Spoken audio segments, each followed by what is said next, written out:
At 6:47 a.m. on a Tuesday morning, an HOA Karen made a $2.3 million mistake that would land her in federal prison for 8 years. And it all started with a pair of bolt cutters on the wrong military vehicle.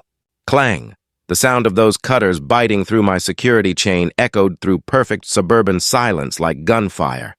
That metallic snap was the moment Bethany Kensington Wright went from neighborhood president to federal felon in 30 seconds. While I was deployed overseas fighting cartels, this power-hungry suburban dictator decided my eyesore vehicle needed to disappear. What she didn't know was that the Jeep belonged to a federal drug task force, loaded with $347,000 worth of classified surveillance gear, and that I'm the kind of federal agent who hunts criminal organizations for a living. She thought she was cutting the lock on some soldier's truck. Instead, she triggered a federal case that would rewrite the rules of an entire community.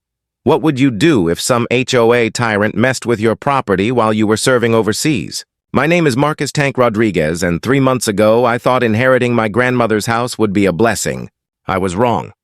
Willowbrook Estates looks perfect from the outside. Same beige paint on every wall, sprinkler systems whispering in sync, the smell of mulch pretending to hide the stench of entitlement. $150 a month in dues supposedly for community standards. Translation, paying someone like Bethany Wright to make your life miserable. I'm an Army Reserve MP, newly assigned to a federal narcotics task force. Grandma Rose's house was supposed to be my anchor, a place to rent out during deployments, to build equity, to honor the woman who raised me after my parents died when I was 12. That house still smelled of her tortillas and vanilla candles, the floorboards creaking like they remembered her voice. "Mijo," she'd say, "you stand up to bullies, but do it the right way." Enter Bethany Kensington Wright, 52, real estate agent, drives a white Lexus, measures grass height with a ruler. 7 years as HOA president had turned her into a dictator with a manicure. Her husband Carl sat on city council, which made her feel untouchable. This woman sent violation notices for Christmas lights left up after New Year's. 2 weeks into my deployment, an email hit my inbox. Violation notice, unauthorized commercial vehicle storage. My government-issued Jeep Wrangler, clearly marked with federal law enforcement decals, was apparently an eyesore. Her interpretation of HOA bylaws, work vehicles prohibited in residential driveways. She never bothered to read the rest of the clause, the one exempting military, emergency, and law enforcement vehicles. Inside that Jeep sat GPS trackers, encrypted radios, covert cameras, and evidence from active cases, property that legally couldn't be moved without authorization. Yet the fine started at $50 per day, piling up while I dodged bullets halfway across the world. My sister Maya, a middle school teacher with more heart than sense, tried reasoning with the woman. She showed Bethany my deployment orders, even offered to cover the Jeep with a tarp. "Rules are rules," Bethany snapped, looking down at Maya like she was a bug. "If your brother can't follow simple community standards, maybe this neighborhood isn't right for your family." Maya's voice shook when she called me later. "Tank," she said. "She threatened to put a lien on Grandma's house. She told me Carl knows people at the school district, that supporting you could cost me my job." That's when we started seeing the pattern. The Johnsons, he's a Marine, got cited for an excessively loud motorcycle. Sarah Martinez, Navy wife, fined for unprofessional garden decorations. Every military family in Willowbrook was being targeted. Maya dug through Grandma's old paperwork and found the original 1987 bylaws. Clear as day, government and military vehicles were exempt from those parking restrictions. Bethany was fabricating violations, counting on residents being too intimidated to check. The neighborhood lived under quiet fear. People whispered across fences, never in meetings. Bethany's power didn't come from authority, it came from everyone else's silence.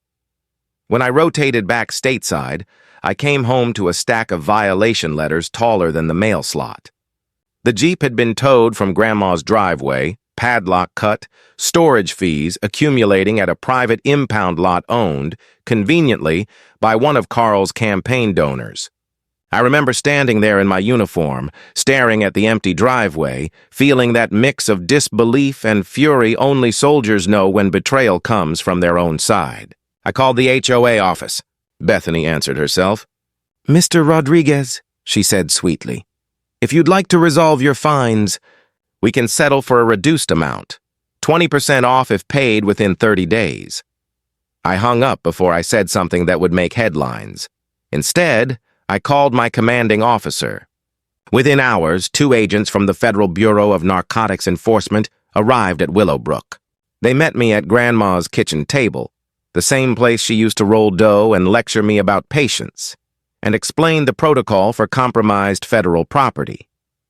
We'll treat this as theft of government assets, Agent Torres said. But we'll need you to keep a low profile until we verify what's missing. Low profile isn't my strength, but I agreed. The next day, Maya texted me a video. Bethany herself, bolt cutters in hand, smiling as she ordered 2 men to remove that junk Jeep from my street. The clip had been filmed by a teenage neighbor who thought it was funny. It became the key piece of evidence. In the background, you could hear Bethany bragging, I don't care if it's military or not, the rules apply to everyone. I sent the video to Agent Torres. Within 48 hours, the task force evidence team descended on the impound lot. They recovered the Jeep, the missing surveillance gear, and, most importantly, the tampered data drives. Bethany's bolt cutters had sliced straight through a live operation. When the agents played the recovered audio back in my kitchen, the gravity of what she'd done hit me. The drives contained hours of covert surveillance on a cartel network stretching across 4 states. Some of it was now corrupted beyond repair. This isn't HOA nonsense anymore, Torres muttered. She just compromised national security. Still, I wanted her to face the truth in public, the way she'd humiliated so many others. The next HOA meeting was scheduled for that Thursday. I asked Torres to let me attend before they moved in with warrants. She agreed, on one condition. I'd wear a wire and keep it calm. That night, the community center was packed. Bethany sat at the head of the table, pearls gleaming under fluorescent light, pretending nothing was wrong. When she called the meeting to order, I raised my hand. Madam President, I began, before we discuss community landscaping, I think we need to talk about theft of federal property. A ripple of confusion passed through the crowd. Bethany's smile flickered.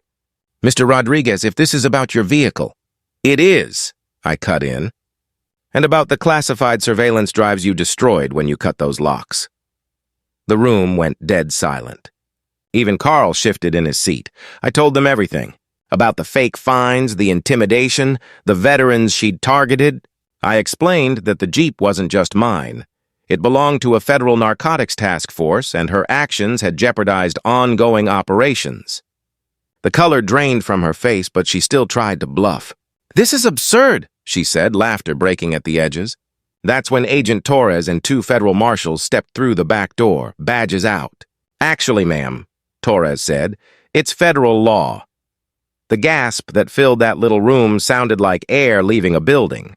Bethany's confidence cracked completely as Torres read her rights. Carl bolted toward the side exit but ran straight into another pair of marshals. Neighbors who'd once feared her now filmed on their phones, finally seeing the tyrant dethroned. The handcuffs clicked like punctuation marks on years of abuse. The day I came back stateside, I didn't even make it past the airport parking lot before I felt something was wrong. My phone buzzed non-stop with voicemails, HOA letters, and fines totaling more than $2 grand. Then came the picture message from Maya. Our driveway, empty. My Jeep gone. For a split second, I thought maybe one of my task force guys had moved it for maintenance, but then I saw it. A bright orange violation tag flapping on the gate like a victory flag. Vehicle towed for non-compliance, signed by Bethany herself. The woman had actually cut the lock to my fenced driveway, rolled onto federal property, and ordered my vehicle removed. That wasn't a violation anymore. That was breaking and entering, destruction of government property, and interference with an active federal investigation. My blood went cold. I called the tow company listed on the slip. The guy on the line sounded nervous the second I mentioned federal task force vehicle. He stammered, then admitted the car wasn't in their impound lot anymore. Some HOA lady insisted it was abandoned, he said. She used her personal locksmith to open it and, well, the sheriff came after that. Sheriff. That word hit like a brick. I hung up, grabbed my duffel bag, and drove straight to Willowbrook Estates. When I turned the corner onto Maplewood Drive, it didn't feel like coming home. It felt like walking into enemy territory. Neighbors peeked from behind curtains, sprinklers hissed, and that perfect suburban calm was just too clean, too quiet. Then I saw her, Bethany Kensington Wright, standing on her driveway in yoga pants and oversized sunglasses, chatting with her little HOA counsel like she was queen of the cul-de-sac. She spotted me and froze, mid-sentence, her fake smile flickering. "Oh, you're back early," she said, tone dripping with fake sweetness. I didn't say a word. I just stared at her. Then at the bolt cutters lying by her trash can, still stained with fresh rust and chipped red paint that used to belong to my chain. I walked up slow, calm, controlled. "Where's my Jeep, Bethany?" She blinked like she didn't hear me. "Excuse me? You can't just—" I cut her off. "Where is my Jeep?" The fake HOA confidence cracked right there. Carl came out next, puffing his chest like he was somebody important. "You need to calm down, son. You're on private property." I smiled. "So were you, Carl, when your wife broke into mine." His face turned red. "I don't know what you're insinuating." I stepped closer. "Federal property. Classified equipment. You moved it without clearance. That's 10 years minimum if the DA wants to push it." By that time, the first sheriff's cruiser turned the corner. Someone must have called them, probably Bethany herself, thinking I'd get arrested for trespassing. But when the deputy stepped out and saw my credentials, the air shifted. I handed him my ID, badge, and task force clearance. "That vehicle was part of an active investigation," I said. "And your HOA president here just compromised it." The deputy's face went pale. He glanced at Bethany, then quietly called for his sergeant. Within minutes, we had local law enforcement, a tow truck, and 2 more units lining the street. Neighbors filmed from porches, whispering like they were watching a soap opera unfold in real time. When the tow truck finally rolled up with my Jeep strapped on the back, I felt my stomach twist. The doors were forced open, panels pried off, wires cut. The surveillance unit was gutted. Inside, the encrypted hard drive that contained evidence from 3 cartel operations was missing. Gone, and the words HOA enforcement were spray-painted across the hood in pink. That was the moment everything changed. What started as a power trip turned into a federal crime scene. I looked right at Bethany as the FBI agents I called earlier pulled in behind me. "You didn't just steal a car," I said quietly. "You stole from the United States government." Within hours, the cul-de-sac turned into a full-blown investigation zone. FBI, local PD, task force techs dusting for prints. Every HOA record, every violation, every payment, under subpoena. And what we found made my blood boil. Bethany and Carl had been skimming HOA funds for years, padding landscaping contracts, emergency maintenance fees, and administrative costs. Over $280,000 diverted into their personal accounts. But this time, her arrogance had hit a federal nerve. She hadn't just overstepped homeowner boundaries. She had interfered with an active law enforcement operation. The FBI traced the missing hard drive 2 towns over, sold to a collector who thought he was buying military tech. He gave up the buyer instantly once agents knocked on his door. That buyer? Carl's business partner. The same guy who sat next to Bethany at every HOA meeting, nodding along while she fined veterans for mailbox paint. The case built itself. Fraud, theft, obstruction, federal property tampering, the list went on. But still, I didn't feel victory. I felt violated. My grandmother's home, the one place meant to protect me, had become a battleground for control freaks playing pretend government. That night, I sat on the porch where Grandma used to drink her chamomile tea and pray for the neighborhood she loved. The same porch Bethany once cited for unauthorized seating. I watched the flashing red and blue lights fade into the distance as agents hauled away evidence boxes. Maya sat next to me, quiet, eyes glassy but relieved. "She's going to jail, right?" she asked softly. I nodded. "Federal time?" Then I looked at the sky, thinking about Grandma Rose. She used to say, "Mijo, never fight dirty. Let the truth do the hitting for you." I finally understood what she meant. The next morning, my phone blew up. News vans lined the street, reporters asking for statements. HOA president arrested in federal sting operation. It was everywhere. National news, military blogs, even late-night talk shows.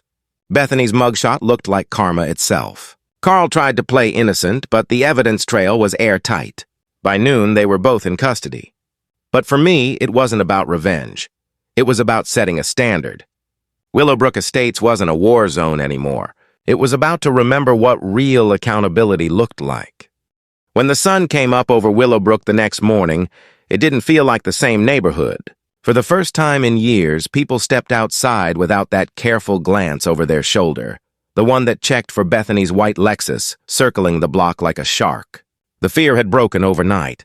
The same people who used to whisper behind trimmed hedges were now standing together on driveways, holding coffee cups, shaking their heads, finally breathing. For years, Bethany ruled this place like a self-appointed dictator, but one sound from those bolt cutters, one arrogant metallic snap, had brought her empire crashing down. I sat in Grandma's old rocking chair, watching the aftermath play out like a movie I never asked to star in. The reporters were gone, the agents were packing up, and the only noise left was the low hum of a tow truck hauling away the Wright's Lexus as evidence. For the first time since I came home, I felt like I could actually hear the wind again.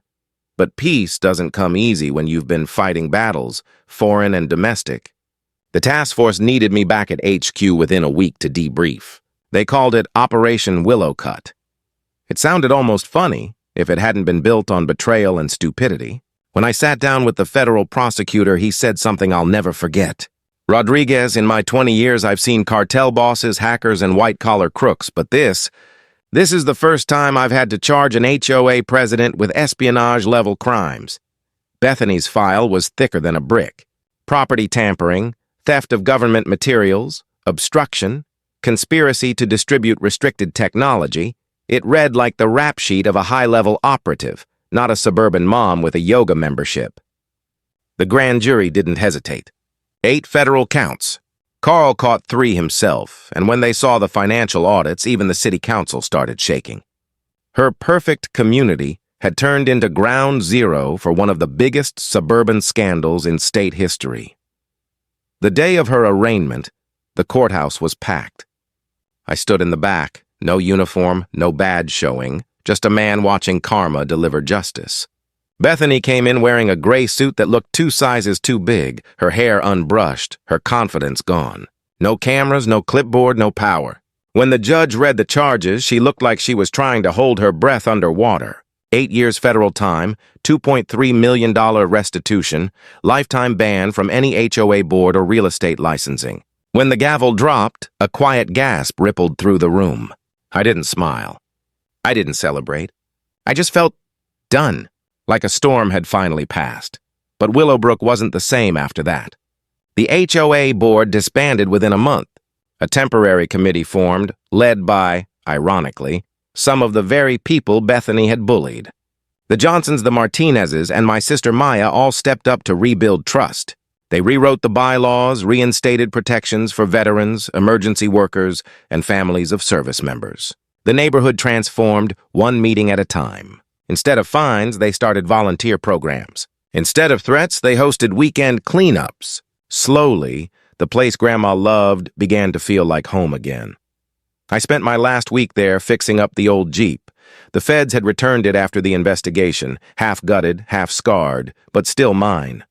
I replaced the wires myself, repainted the hood, and left one small patch of the pink spray paint untouched, a reminder of how quickly arrogance turns to ashes. Maya helped sand the sides while music played from Grandma's old radio. It felt like the past and present were sitting together in that driveway. She laughed when I told her I was thinking about selling the house. "No way, Tank, this is our family story. Grandma's house survived her, and it survived them. That means it belongs here." She was right. Maybe some homes aren't meant to be flipped. They're meant to anchor you. The night before I left for Washington, I sat out back under the same oak tree Grandma planted 40 years ago. The porch light glowed soft, the air smelled like jasmine, and for the first time, Willowbrook was quiet for the right reasons. I closed my eyes and heard her voice again. "Mijo, Never fight dirty. Let the truth do the hitting for you. The truth hit harder than I ever could. Bethany thought she was above the law. She learned the hard way that the law doesn't care how many board meetings you've chaired. It only cares what's right. 3 months later, I got a letter from one of the new HOA members, a retired Navy chief named Paul. It was short, handwritten, and honest. Marcus, the community's different now. People talk, laugh, plant flowers again. The fear's gone. Thank you for reminding us who we were before the rules took over. That letter meant more than any medal I'd earned, because that's what this fight was really about. It wasn't just a Jeep or a fence or a power-hungry woman with a clipboard. It was about freedom, the kind of quiet, ordinary freedom that lets people live without fear of the petty and the powerful. And yet, part of me couldn't fully let go. Every time I drove past a gated community or saw one of those proud HOA member signs, I'd feel that flicker of anger again. Because for every Willowbrook that learned its lesson, there were a dozen more still under the thumb of some mini-dictator with a rule book and a superiority complex. Sometimes the fight for justice isn't overseas. It's sitting in your own front yard. A year later, I returned to Willowbrook on Veterans Day. The neighborhood had organized a flag-raising ceremony to honor all the service members who'd lived there, past and present. Kids ran around waving flags, families lined the sidewalks, and for the first time, the HOA's community center had a new name, the Rose Center, in honor of my grandmother. When they unveiled the plaque, I swear I felt her beside me, proud, smiling, maybe even laughing at the irony that the same HOA that once fined her for having unauthorized roses now bore her name. Life has a funny way of closing its own circles. As I stood there, hand over heart, the anthem playing, I looked around and saw faces that used to look down, now lifted. People who used to avoid eye contact now stood shoulder to shoulder. That's when it hit me. HOA didn't just stand for Homeowners Association anymore. It stood for honor over arrogance. That's what Willowbrook had learned, what I had learned. Power doesn't come from rules or fines. It comes from respect, decency, and doing the right thing when it's hardest.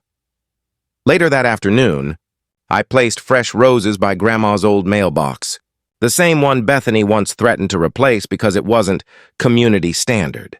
I whispered, "We did it, Abuela." The breeze rustled through the trees, and the metal flag on the mailbox clicked open by itself. I smiled. Some victories don't need applause. They just need peace. When I drove away that evening, I saw the reflection of the sunset in the Jeep's side mirror, gold and orange fading into blue. My radio crackled with a call from HQ. "Rodriguez, you ready for the next assignment?"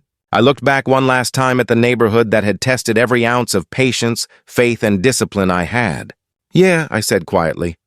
"Let's roll." Because at the end of the day, this wasn't just a story about a corrupt HOA president. It was about how power can twist ordinary people, and how truth, no matter how long it takes, always wins. Willowbrook had been broken, rebuilt, and reborn. And somewhere between the chaos of suburban politics and the calm of justice served, I'd found something even more important than victory. I'd found home again.